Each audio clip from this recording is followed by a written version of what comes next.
Hi, everybody. Welcome back to COM 1160.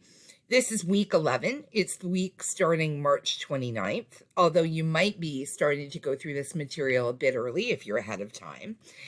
I just want to go over a couple of things before we get started with today's material. Remember that we've made a change to the teaching and learning plan, as I announced to you last week. We're going to focus on workplace writing this week so that I can give you some extra time next week when we start working on the essay final draft. So I just moved things around a little bit, okay? And I'll make sure that I communicate with you so that you know exactly when specific due dates are going to be. There will be an assignment that's due based on this week's material, and the due date for that is April the 4th by midnight. Okay, so it gives you time to get through the material, do up your assignment, and submit it on the 4th. This week, we're focusing on workplace writing. The first question is, why focus on it? We've taken a look most of this term at academic writing, so how to produce essays in healthcare-related fields, whether that's nursing or medicine or any other field that you'll be going into. But we do a unit on workplace writing because it is very important. Healthcare workers today are expected to handle basic business writing on the job. Years ago, you would actually have administration people who would do all of the writing and all of the business correspondence. Those days, unfortunately, are gone, and they've just added on the business writing as part of the responsibility for healthcare workers. So when you graduate, whether you're working in nursing, whether you're working in medicine, whether you're working in veterinary technology, whether you're working in dental, you will have to do some workplace writing as part of your job. Business writing issues emerge in healthcare that are separate from hands-on clinical care. So you'll be doing your nursing, or you'll be doing your dental assisting, or your dental hygiene, or your paramedicine, whatever it is that you end up in, and you'll be taking care of that. But business issues are also going to come up that relate to sort of the everyday, sorry, my telephone is ringing there, that relate to the everyday concerns of business. So that includes stuff like supervising staff, communicating with patients, dealing with other departments within your organization. The sort of day-to-day nuts and bolts of handling business are going to require some workplace writing. Oddly enough, the higher your rank, the more business writing you're going to complete.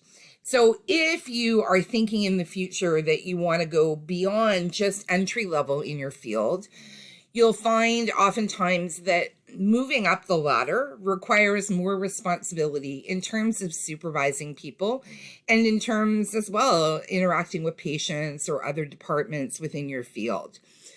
The more you do that, the more business writing you'll have to do. So it really is an important skill to be able to carry forward as you're building your career in healthcare. Whoop, I went the wrong slide there. Okay, so we're going to look today at two main forms of business writing. There's two main forms, the letter and the memo. Okay, so those are the two basic forms that we have in terms of setting up your page and following different rules.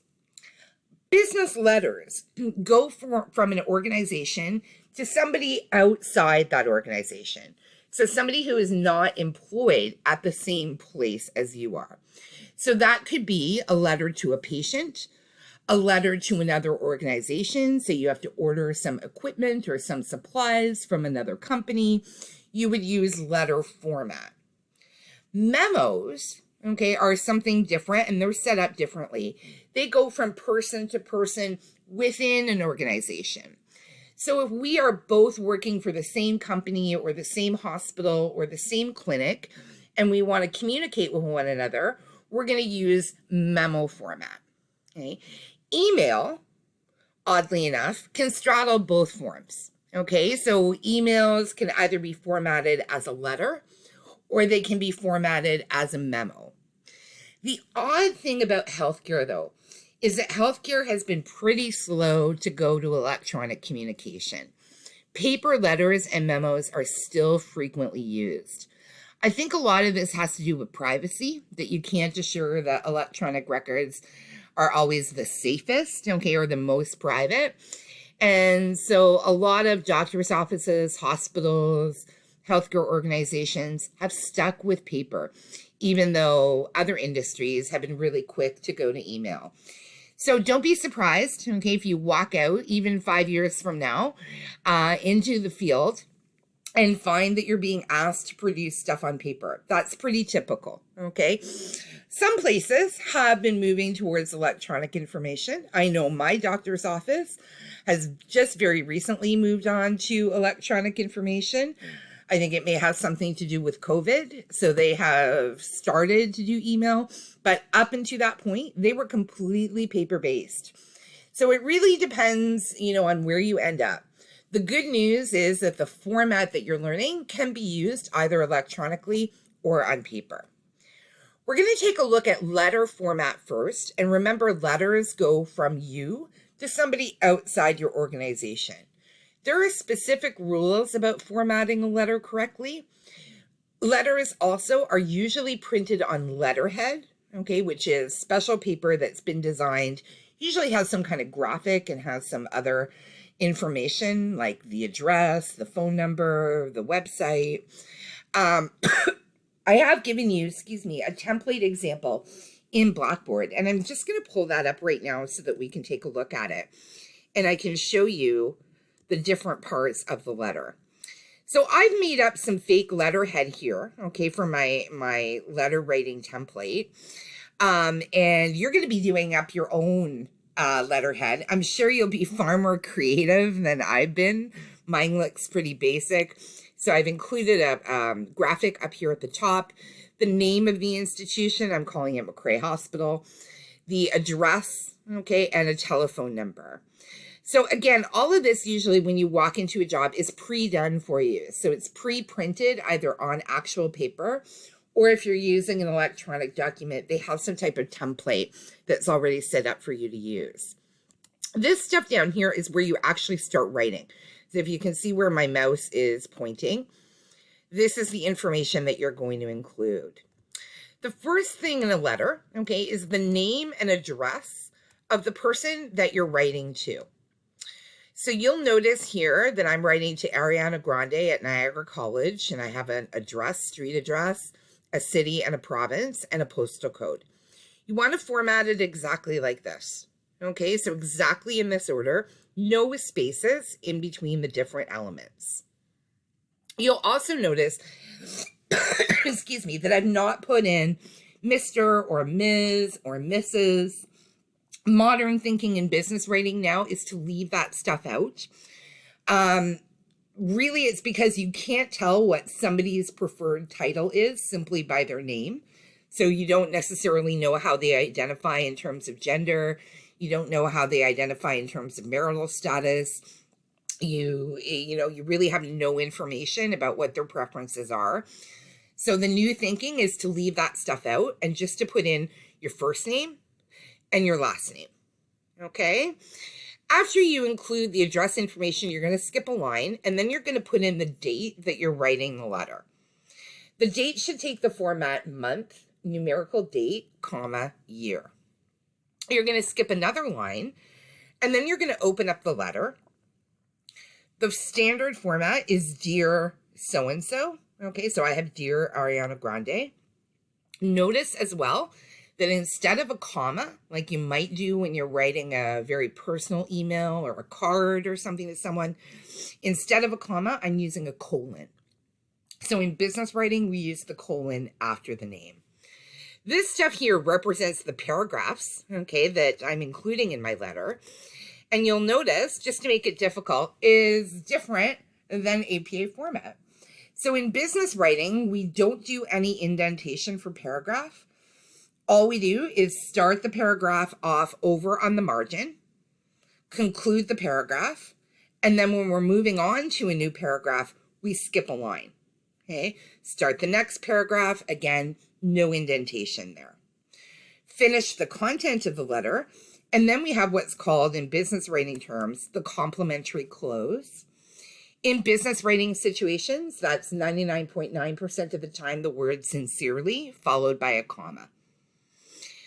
You then want to leave at least 4 or 5 lines in this space here, okay? Because this is where eventually you're going to sign your letter. And you can put in more spaces if you wish. If you have a really large signature, you might have to adjust the number of spaces that are there.